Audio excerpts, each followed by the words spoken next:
Michell Graves, your host on The Power of Money, and I'm honored to have you as a part of my world in this coming segment.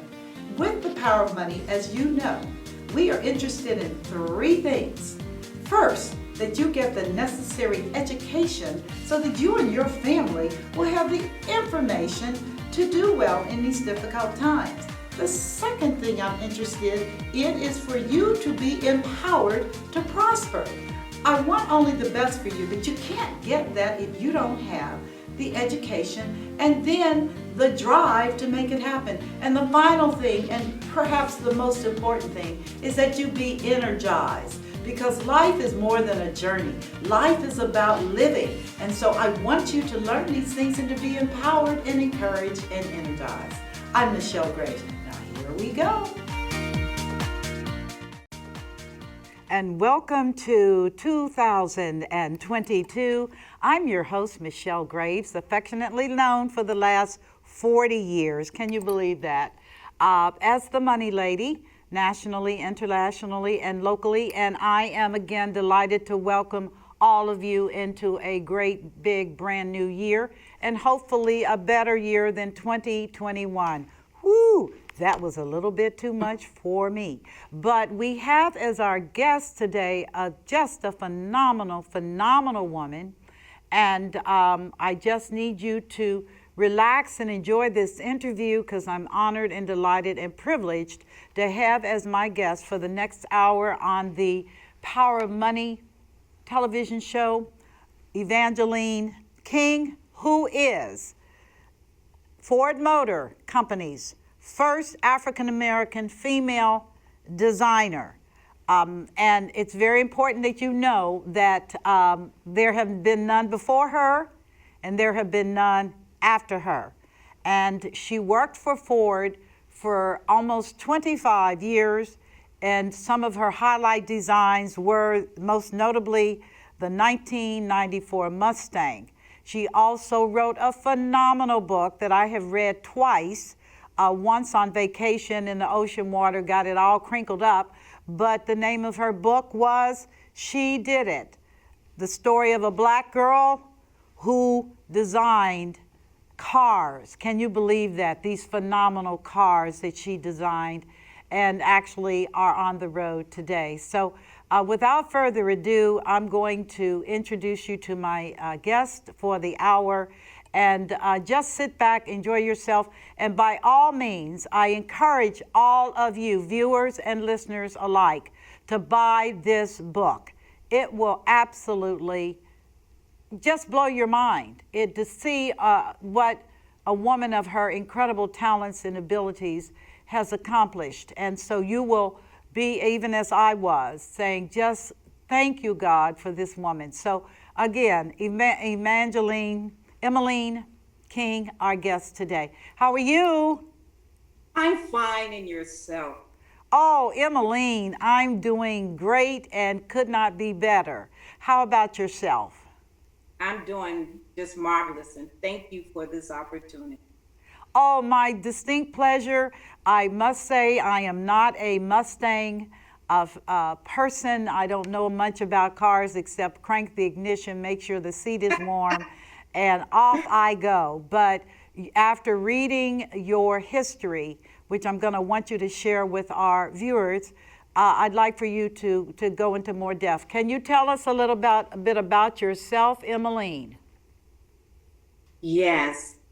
First of all, I'd like to say that I have to give a lot of thanks to my father, because it was my father, Reverend Ernest O. King Sr., who introduced me to the world of cars. And my father worked for Ford Motor Company as a fabrication specialist. So he made the cars out of fiberglass. And my father was the type of person, he also worked in the studio with this famous black sculptor. His name was Michell Graves. And every Saturday we would go to the studio, and there I got a chance to see a black sculptor and take clay and make these beautiful pieces of art. And I got a chance to, like dabble in it. Every year, my father would take me and my family, my siblings and mother, to the design center. That's where he worked in Dearborn, Michigan at Ford. And they would have an annual Christmas party for all the employees. There, I got a chance to see some of the men that worked with my father. And I can recall one special occasion. My father took me to an area close by where he worked. And the minute I stepped into that area, I saw these blue doors. And as I got closer to the blue door, I smelled clay. And it took me back to the times on Saturday mornings when I was there with Mr. Graves, dabbling in the clay. And I was like, Dad, I got to go behind those blue doors. And he said, oh no, Emeline. He called me Leanie Girl. Behind those doors are men who design cars. And all the cars that you see on the road, they start in the mind of a transportation designer. But you can't go behind those blue doors because, first of all, you have to become an employee. And prior to that, well, you would have to become a transportation designer. So I was about the age of 11. And from that day, I made a promise to myself threefold that one, I was going to become a transportation designer.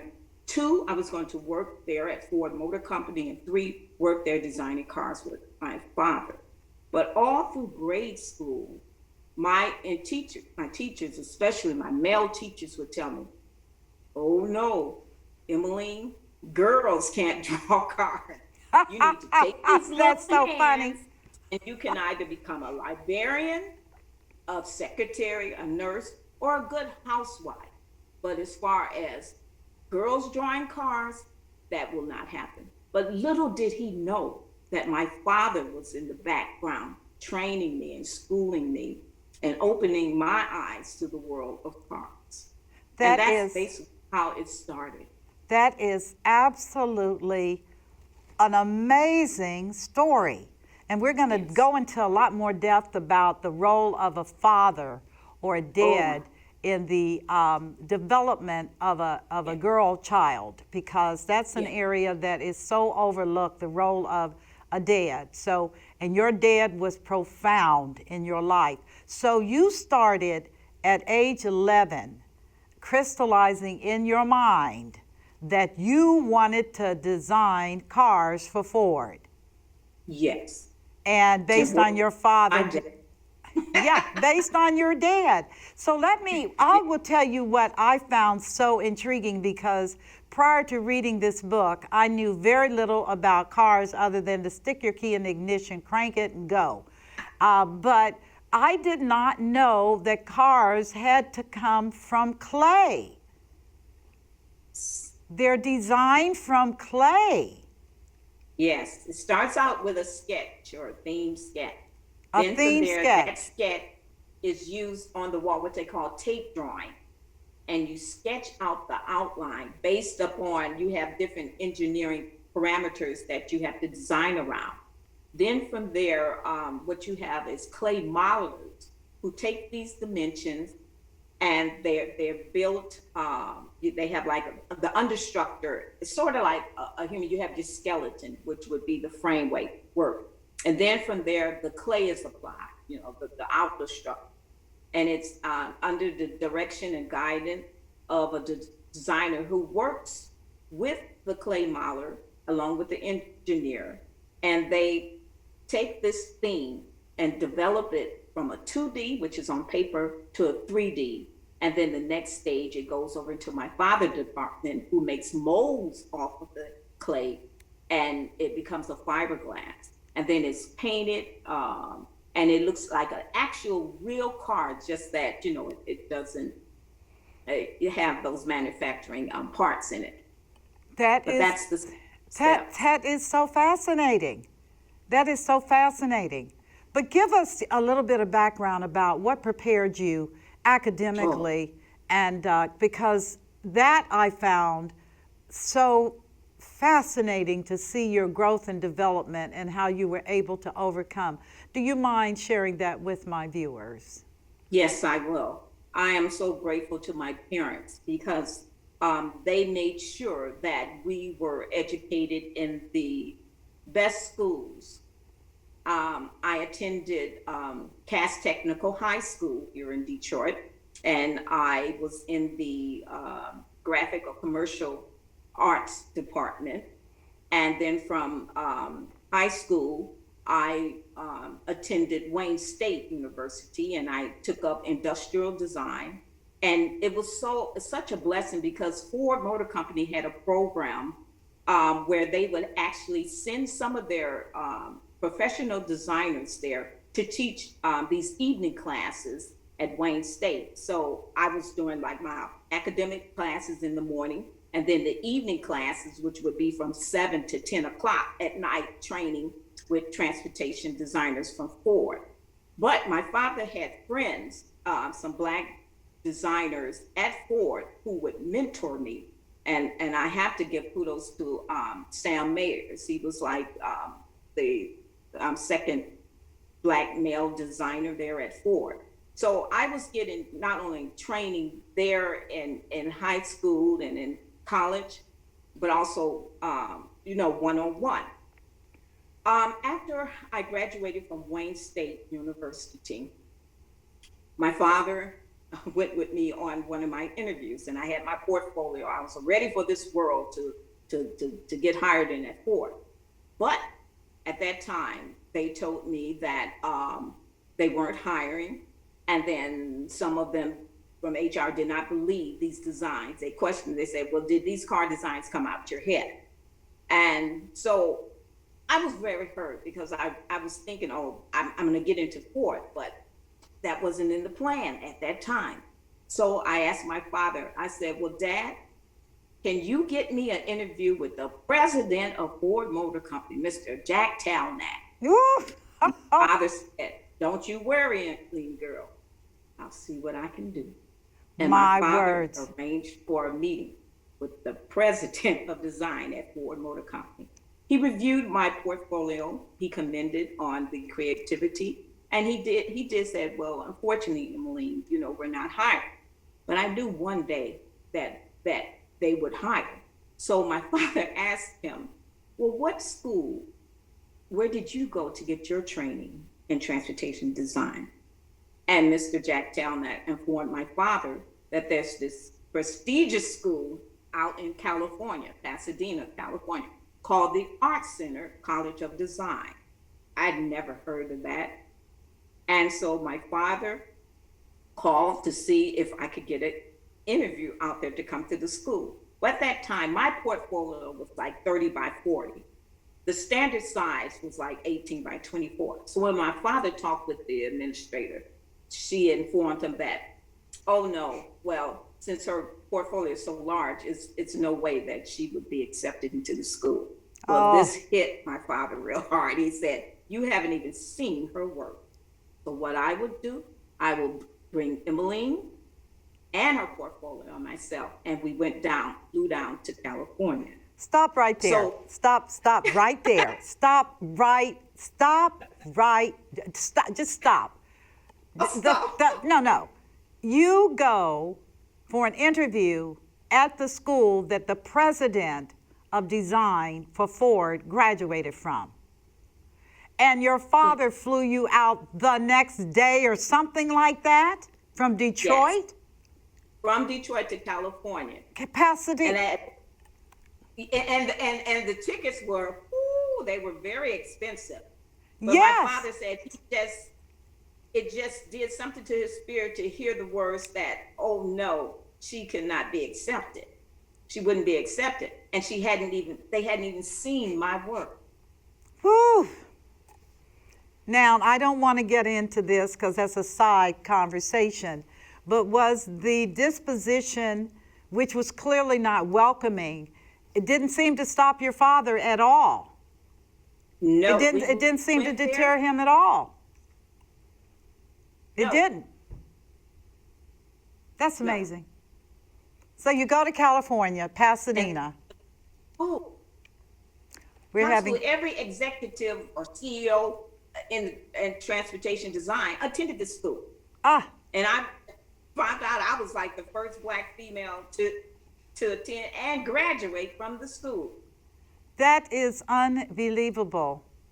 Any kind of help, scholarships, nothing, just your dad? No, my parents, like my mom, she was a teacher at the elementary school, and my father, he did a lot of overtime. But my parents, being very spiritual, tied. They were tighter, and doing that tithing first, everything else felt in place. And the school was very expensive. Oh, well, that seems to me just intuitively, when I read about the art center and about your being the only Black woman, were there white women there?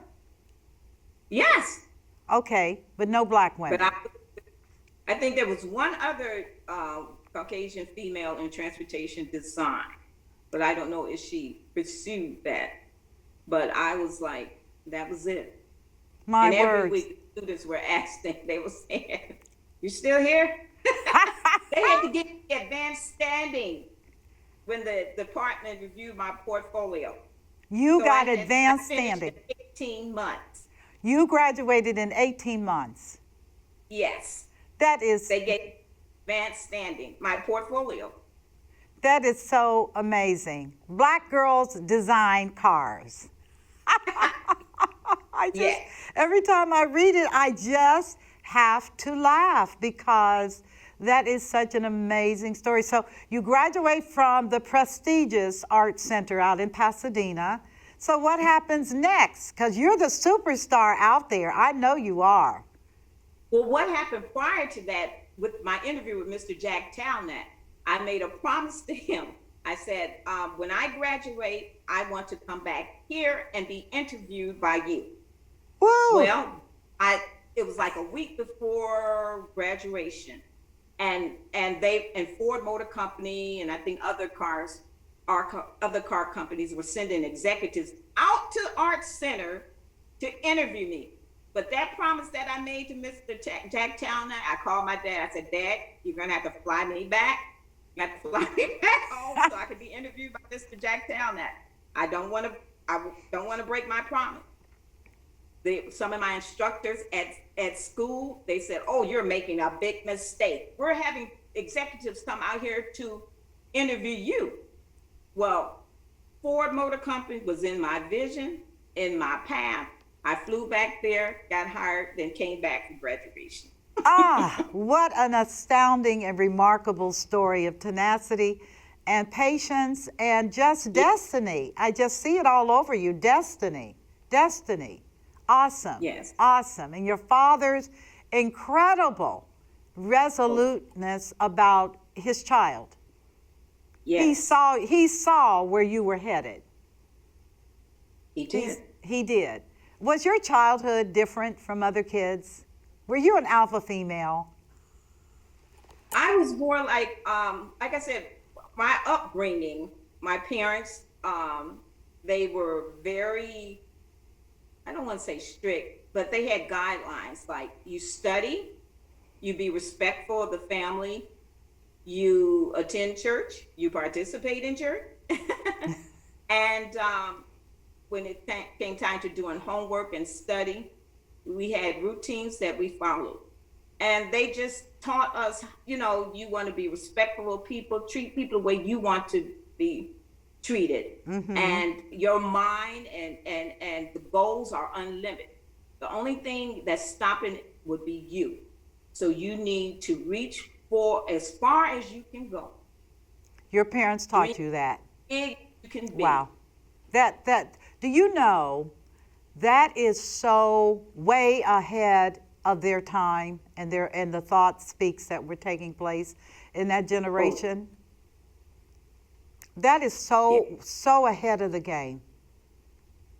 That is so ahead of the game. When you look at your parents' humble beginnings, and I think that childhood experience prepared you for the disciplines that were required throughout your life and your career. Yes.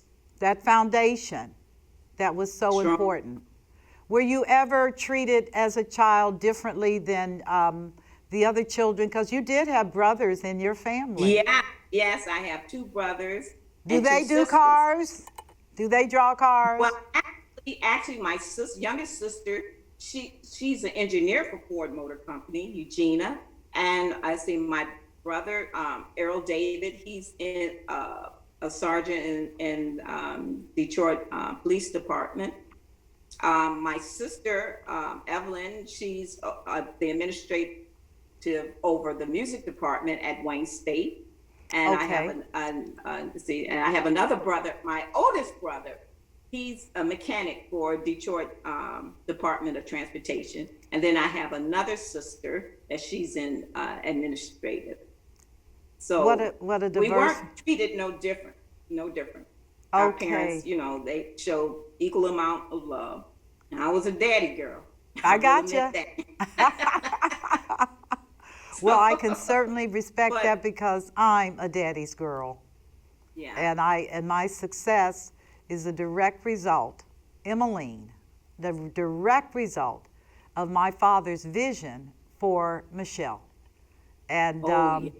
what I wanted, how I was prepared growing up, his tenacity and his unconditional love guided me throughout my career. He was my first banker. He bankrolled my first financial company. He said, "You're not going to go to a bank. I'm the bank." And I was like, whoa, okay. Wonderful. And Wonderful. yeah, set me in a place and as an entrepreneur that it's hard to girls need their dads. That's what I tell women. You need a good dad in your life because he can Yeah. put you on a path.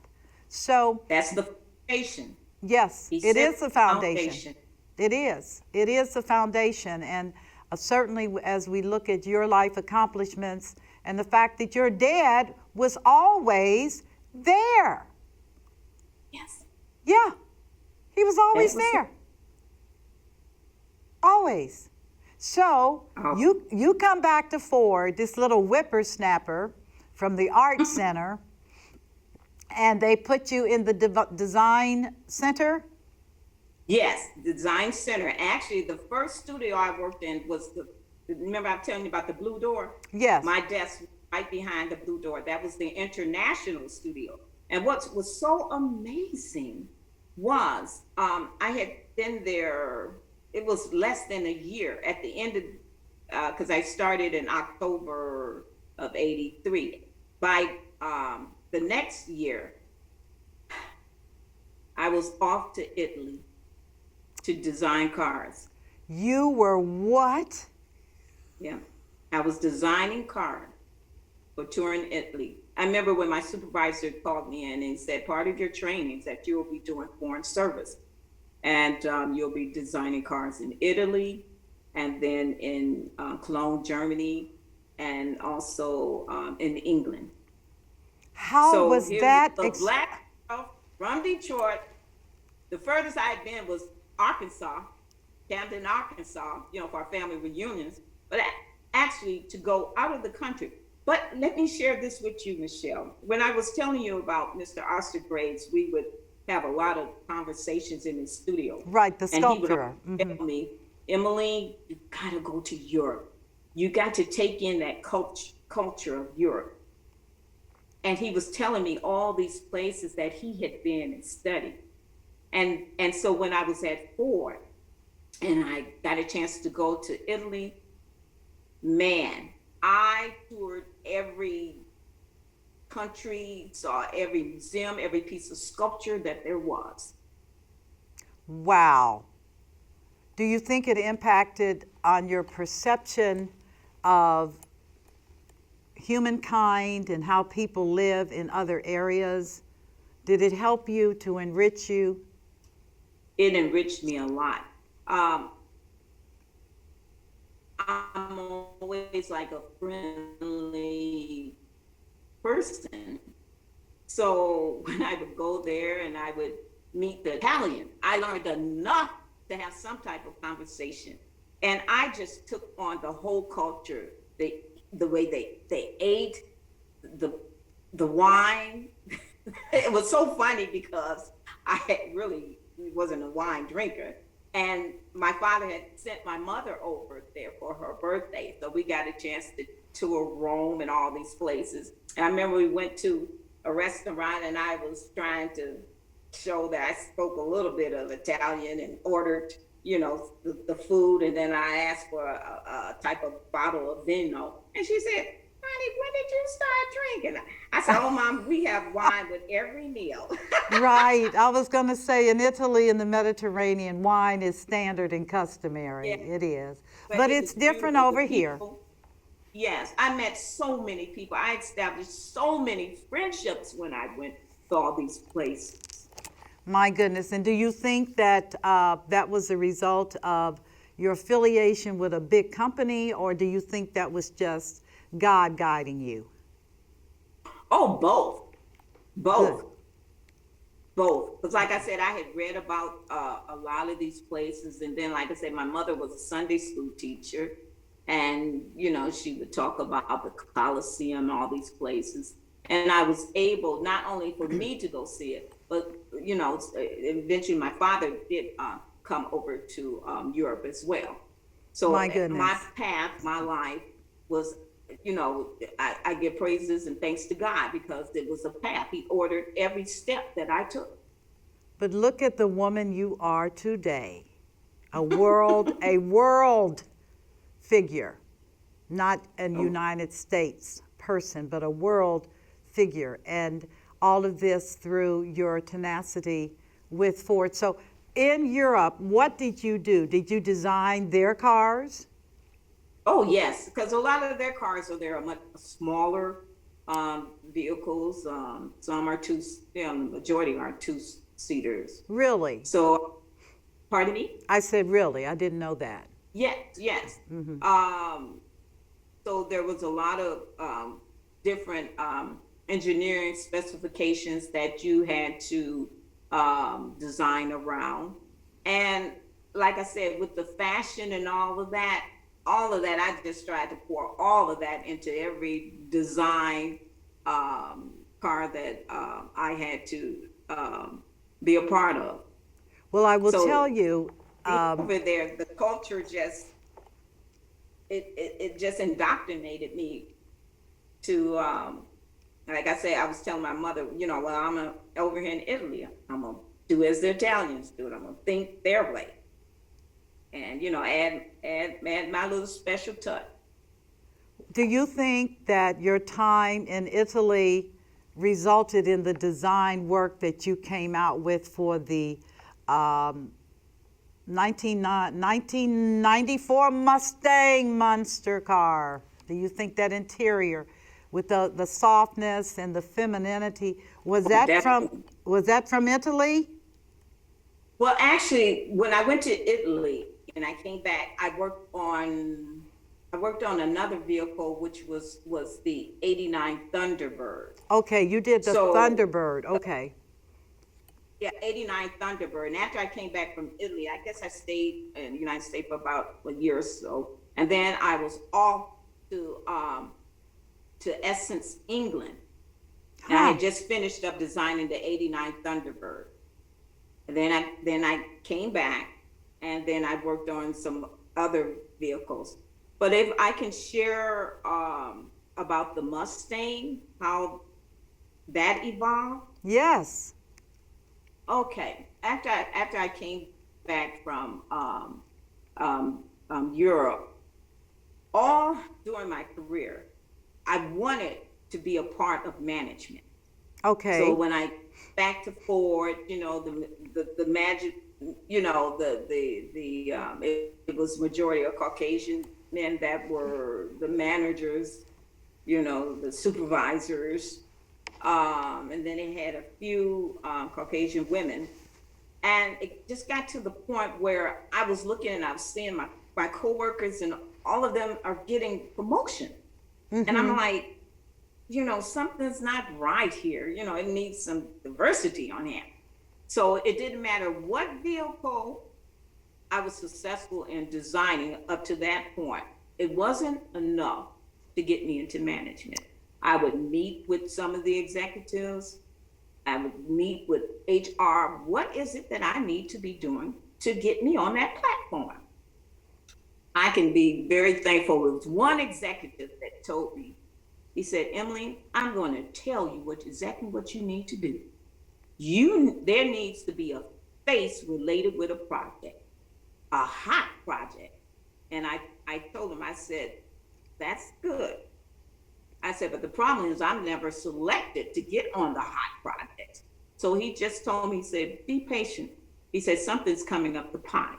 So I can recall it was in one meeting, my supervisor called us and he said, well, today there's going to be a revision of the 64 Mustang. And we're going to do it for the 1994. And he said, this is going to be a hot project.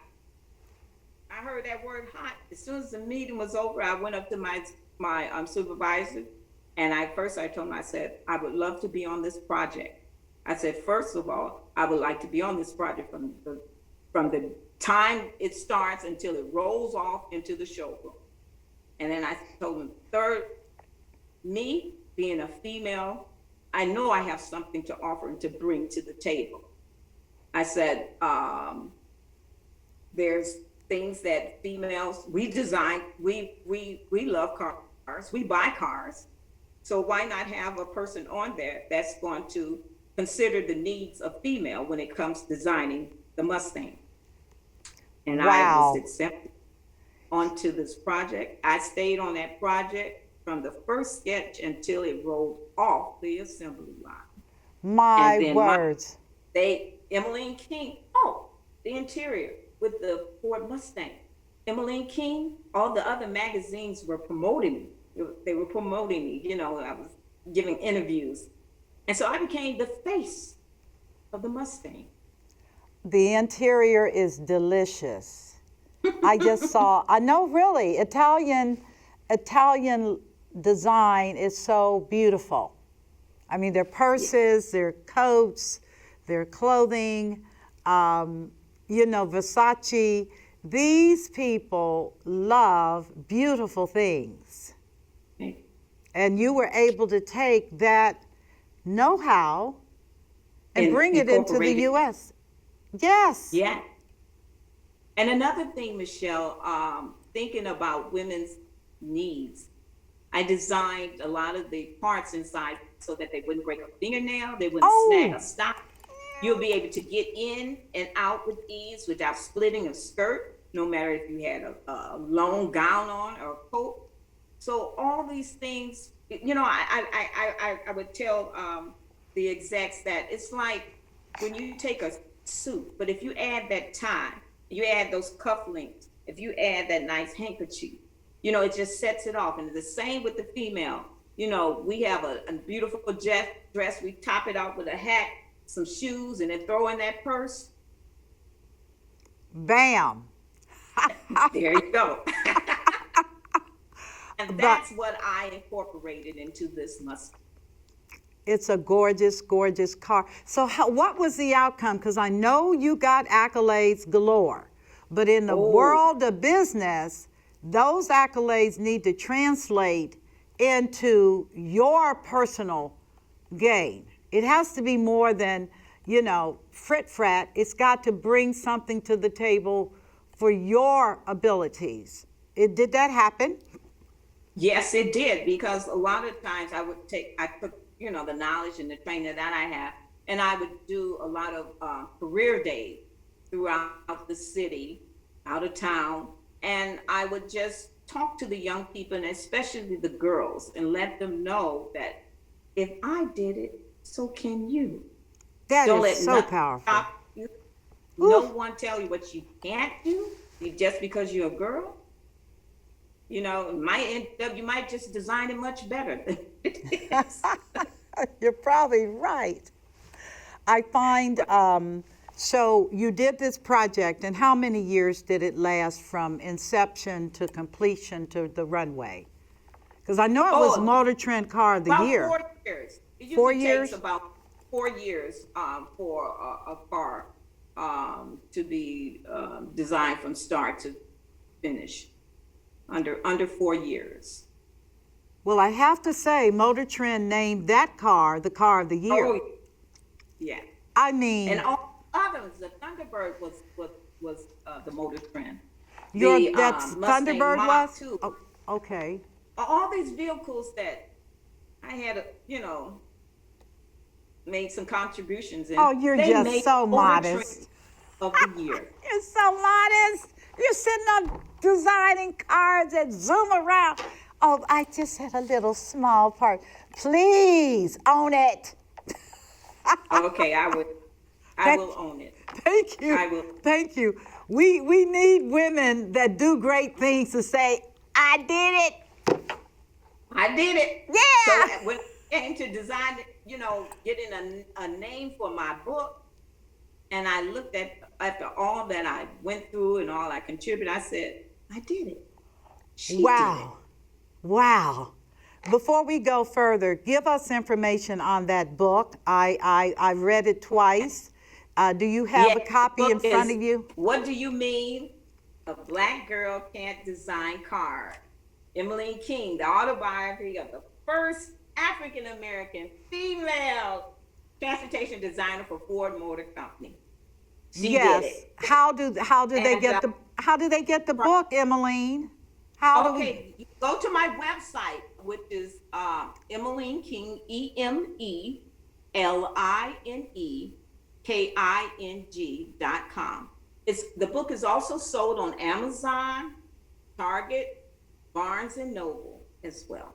That is so extraordinary, and I just wanted to make sure we got that plug in because the way the public acknowledges you is through your speaking, but also your books as well. Yes. And I just think every little girl, but especially every little Black girl needs to read your story so that they Right. can know that it doesn't matter what anybody has to say about what they are doing in their lives as far as the positive, whether it's entrepreneurship or whether it's working for corporations.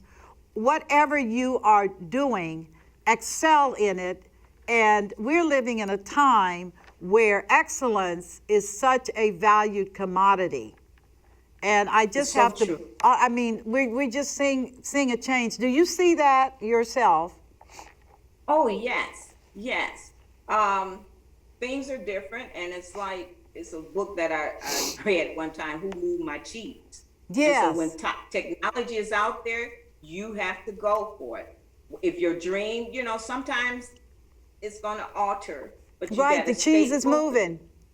The cheese is Keep it moving. moving.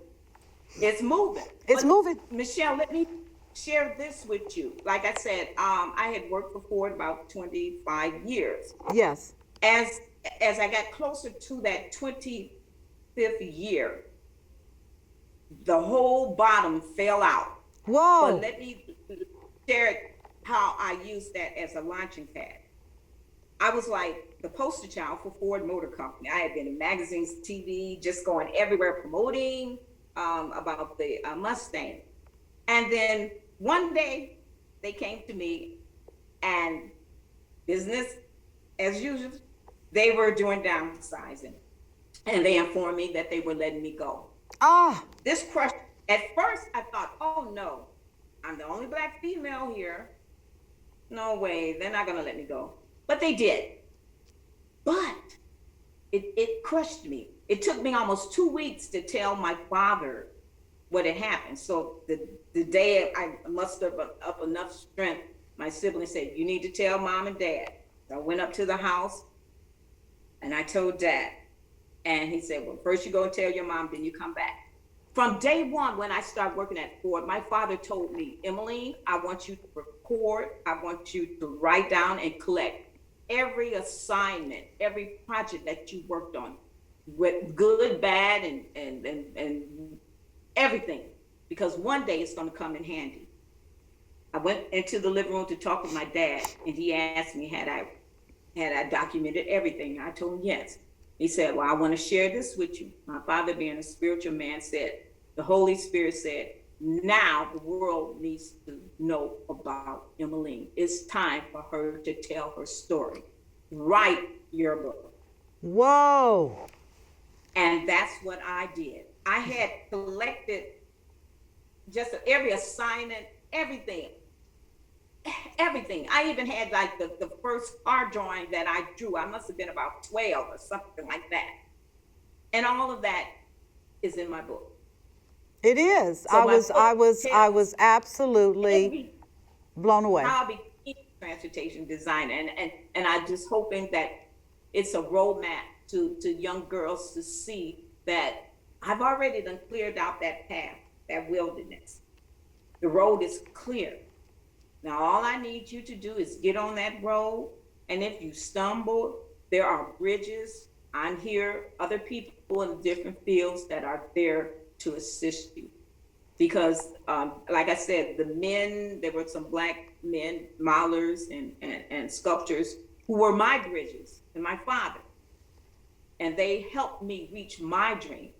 So I have to do the same for any young person who wants to follow in my footsteps, or even I want them to go beyond what I've done. That is, I'm telling you, you're a beautiful woman. Emeline, you're a beautiful woman, and you are an inspiration that is worth listening to because you walked it out. Yeah. I tell people you can't provide a testimony, as you know, without a test. And you've had multiple tests, and certainly the shock that I experienced in reading this book, because it lays a foundation of accomplishments, achievements, all of the things, your tenacity, your patience, your parents, you did all the right things. Yes. You even went to the same school that the president of your, I mean, come on. And then bypassed over and over and over again with colleagues that were not clearly as well trained, but yet they were of a different color and of a different sex, males, white males. And again, and I say this basically as a businesswoman, discrimination has a toll. When you pass over the brightest and the best for mediocrity and go it along, get along Joes, you're not going to have, in a competitive world like today, Emeline, it's rough out here. It's very rough. The Chinese aren't taking no prisoners. Nobody is buckling under nobody. And we don't carry that kind of weight today. We don't, the United States does not carry that kind of weight when you look at South Korea and other car manufacturers. And I think a lot of it has to do with the fact that we chose mediocrity over excellence in the auto industry and in manufacturing. What are your thoughts about that? Well, that is so true because like later on, Ford started hiring in other women, Asians and Caucasians and other ethnic groups. And then, I actually watched those that it hired in way after I got in, and they were all promoted. That was the thing. All of them got promoted. Right. Every one of them got promoted. I just wonder if it had anything to do with, we know that the color and the female, but I wonder if ageism was an issue, which is, we need fresh blood. If we're going to bring women in, we need younger women that they may not be experienced, but we can mold and shape them into what we want. Did you perceive that as a possibility? Only way I looked at age, I looked at it as experience. Right. Being more experience. That's how I looked at it. I know. A lot of the, oh wow. Like I said, I wanted to be on every project from start to finish. Right. Some were on projects, got in on the tail end. Some didn't even stay on there a week. And to see that, I just, but all in, while like I had my parents saying, Emmeline, stay your course. God has something greater. Yes. He has something greater. He has something greater. You just do your talent. Right. And that is a powerful, powerful, powerful impression that your parents left, which is stay the course, run the race, and see what God is going to do for you in the end. Mm-hmm. Because it's not over. It's not over. They would tell me, if you don't give up, you might give out, but don't give up. So I want to ask you, when you were retired from Ford, and I know the emotional, I can only imagine. Because I've been in corporate, and that's one of the reasons I stay away from corporate. Because I did my own thing, and Dad said it was do it, and I was very, very successful, and haven't looked back. But I think that with your experience behind you, was there anything you could have done differently, you think? No, I think I was destined to be this car designer. Also, like I said, I had some other talents, like with the music and playing instruments. I had. Yes. So, like, my mother was a pianist, and my father, he was a jazz musician. So I picked that up on the side. But designing cars, I think that was in the stars for me. I do believe so. But something else, even though they gave me an involuntary company separation, and I said to myself, okay, I probably will no longer be designing cars for Ford. I said, but that doesn't, I am a designer, which means I can design anything. It so happened when I was at Ford, I was designing cars. So it didn't break my talent. It didn't say, okay, I can never become a, transportation designer again. No, I have that talent, and that's something my father always say if you don't use it, you'll lose it. Yes, he's correct. He is correct. He is absolutely, absolutely correct on that. If you don't use it, you will lose it. But as I said, when I read your story, and there were a couple of times I had to put the book down. I did, because I was having my own experience. Like, why is it that these things happen? And what can be done for future generations of females, especially for females, because many of them don't have the history that you have. They come in out of grad school or MBA, and they come in running, boom, boom, boom, boom, boom, boom, boom, boom, boom. They may pick a mentor, they may not, but they're running. And then stuff goes boom. And they're not prepared to pick up the pieces. I believe a lot of young people, that's why they're leaving the workforce, Emeline. They can't take it. They can't take it. It's too much. I mean, you look at 50 years of your life working for a company, and then you're dead. In 11 years, you retire, and then you're dead in 11 years. What the heck? Is that something that you think is happening today with our young people not wanting to stay on a job to build like you did? I think nowadays everything's everything's a microwave. Put it in, it's done. Versus when we would get those nutritious home cooked meals. Yes. And it's bridging that gap. That's why, like I said, mentors, or look to someone who you might not want to follow in their footsteps, but maybe, somewhere along that path, and it's like exposure. But like I said, I know with the young people, everything's a fast, fast, fast, Oh, it fast. is. It's fast, fast, fast, or they're gone, gone, gone. Next. Right. I mean, they are the next generation. They are the N-E-X-T. generation. Oh, next. I'm not going to do it. Bye. And so Yeah. my concern is in terms of the intellectual pull that is necessary, the wisdom pull that has to happen from experience and boots on the ground. Are those days gone? Is I there a don't think role? they're. Go on. I don't. We have to either find another way or common ground to show them.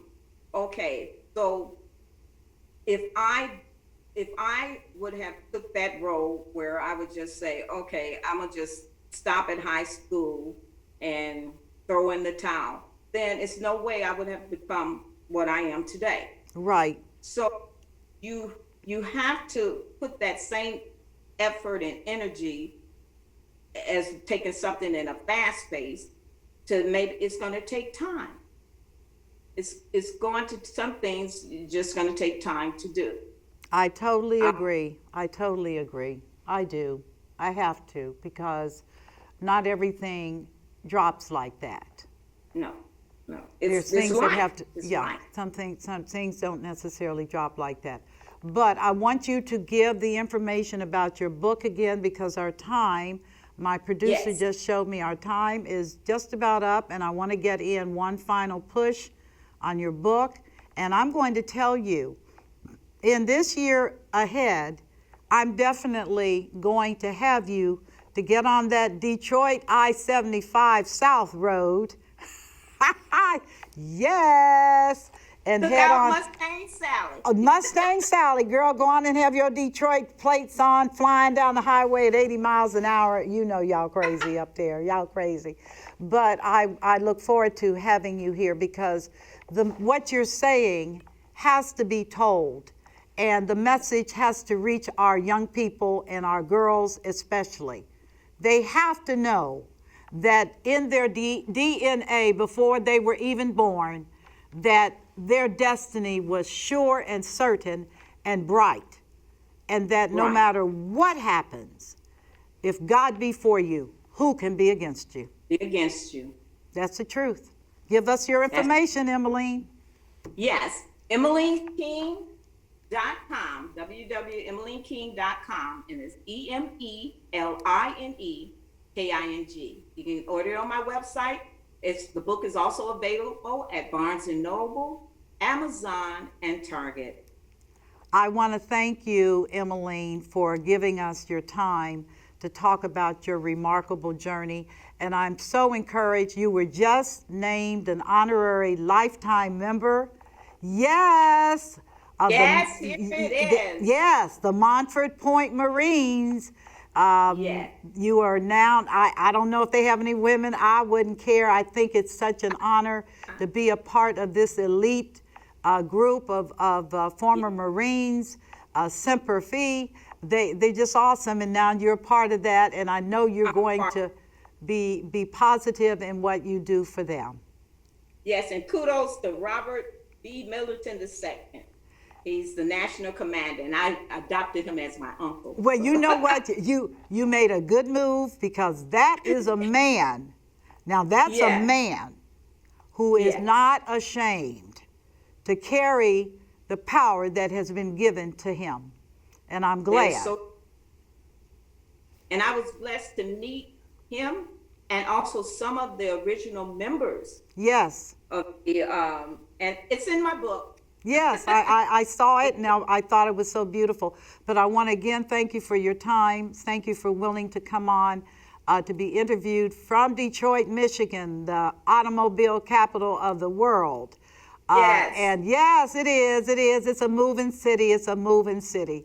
And just wish you only the very, very best, Emeline, in the days Thank you. ahead. Just continue to be that bright and shining star in the midst of so much. But you bring such beauty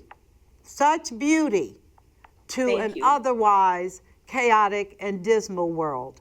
Thank you so much. You be blessed today. You too. Okay, bye bye. Bye bye.